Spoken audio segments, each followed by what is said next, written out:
అందరికీ నమస్కారం. ఇటీవల విజయవాడ ప్రెస్ క్లబ్ వేదికగా తెలుగుదేశం పార్టీ నాయకుడు, మాజీ వ్యవసాయ శాఖ మంత్రి, మాజీ పార్లమెంట్ సభ్యులు అయిన వడ్డే శోభనాద్రేశ్వర గారు ఈ రాజధాని అంశం మీద మాట్లాడటం జరిగింది. ఆయన మాట్లాడుతూ ఏమన్నారంటే, చంద్రబాబు నాయుడు గారు ఆంధ్రప్రదేశ్ రాష్ట్రాన్ని ఏం చేద్దాం అనుకుంటున్నావు, ఆంధ్రప్రదేశ్ ప్రజలు ఏం చేద్దాం అనుకుంటున్నావు, అమరావతి రాజధాని ఏం చేద్దాం అనుకుంటున్నావు అని చాలా ఘాటుగా స్పందించాడు వడ్డే శోభనాద్రేశ్వర గారు. ఎందుకు ఆయన అంత ఘాటుగా స్పందించాడని వార్తల్లోకి వెళ్తే ఆయన చెప్పింది ఏంటంటే, గతంలో రైతుల నుంచి ల్యాండ్ పుల్లింగ్ పేరుతో 33,000 ఎకరాలు భూమి తీసుకున్నారు అమరావతి కోసం. ఆ తర్వాత అదే టైంలో 33 ఎకరాలతో పాటు ప్రభుత్వానికి చెందిన భూములు కానీ, డొంకలు కానీ, కాలువ గట్లు కానీ, లేకపోతే గ్రామ కంటాలు కానీ, ఇవన్నీ కలిపి సుమారు 53,000 ఎకరాలు పైచిలుకు భూమి రాజధానికి ఉంది. ఇంత భూమి ఉండగా మళ్ళా 44,000 ఎకరాల భూమి తీసుకోవాలనే ఆలోచన ఎందుకు వస్తుంది?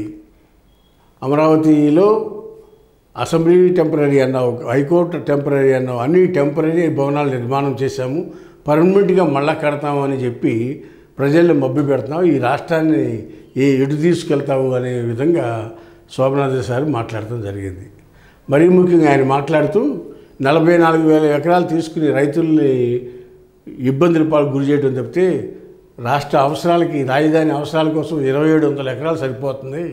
ఏది హైకోర్టు, అసెంబ్లీ, సెక్రటరియటు, లేదంటే భవనాలు ఇవన్నీ కట్టుకున్నా సుమారు 3,000 ఎకరాలతో రాజధాని నిర్మించుకోవచ్చు. అలాంటిది ఇప్పటికే 33,000 ఎకరాలు తీసుకున్నారు. ఇంకా తీసుకోవాలంటే మీరు భూమి తీసుకుని రియల్ ఎస్టేట్ వ్యాపారం చేస్తారా అని ఘాటుగా స్పందించారు వడ్డే శోభనాద్రేశ్వర గారు. ఈయన చంద్రబాబు నాయుడు గారి ప్రభుత్వంలో 1999 నుంచి 2004 వరకు ఆంధ్రప్రదేశ్, ఉమ్మడి ఆంధ్రప్రదేశ్లో వ్యవసాయ శాఖ మంత్రిగా పనిచేశారు. వ్యవసాయదారుల పట్ల, వ్యవసాయ శాఖ మీద పూర్తిగా అవగాహన ఉన్నటువంటి వ్యక్తి. రాష్ట్ర రాజకీయాల్లో 77 నుంచి యాక్టివ్ పర్సన్గా ఉన్న పొలిటీషియన్గా ఈయనకి పేరు, గుర్తింపు ఉంది ఈ వడ్డే శోభనాద్రేశ్వర గారు. ఈయన తెలుగుదేశం పార్టీలో అంతం పూర్వం లోక్దళ్లోనూ పనిచేసి, జనతా పార్టీ తరఫున పనిచేసి రాజకీయ అనుభవం ఉన్న వ్యక్తి, విశ్లేషకుడు, మంచి మృదు స్వభావి. అలాంటి వ్యక్తి కూడా తెలుగుదేశం పార్టీకి సంబంధించిన వ్యక్తే, చంద్రబాబు నాయుడు గారి క్యాబినెట్లో పనిచేసిన వ్యక్తి. ఆయన కూడా చంద్రబాబు నాయుడు గారిని ఇవాళ ఘాటుగా విమర్శిస్తున్నాడు.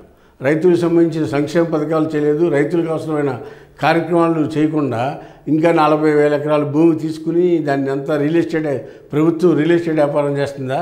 తీసుకుని అందరికీ అమ్మటమే కదా మీరు చేసేది. దానివల్ల రైతులను ఇబ్బంది పెడతాం తప్పితే దానివల్ల ఉపయోగం లేదు. ఈ చర్య తప్పుడు చర్యగా ఆయన అభివర్ణించారని ఈ సందర్భంగా తెలియపరుస్తూ ఉన్నా. హాయ్ ఫ్రెండ్స్, మా ఫ్యూచర్ టుడే ఛానల్ చూస్తున్నందుకు చాలా థ్యాంక్స్. మరిన్ని లేటెస్ట్ వీడియోస్ కోసం వెంటనే సబ్స్క్రైబ్ చేయండి. అలాగే ఈ బెల్ ని కూడా రింగ్ చేసేయండి. మా లేటెస్ట్ వీడియోస్ నోటిఫికేషన్స్ అన్నీ మీ మొబైల్లో వస్తాయి. మా వీడియోస్ మీకు నచ్చితే లైక్ చేయండి, షేర్ చేయండి, నచ్చకపోతే కామెంట్ చేయండి.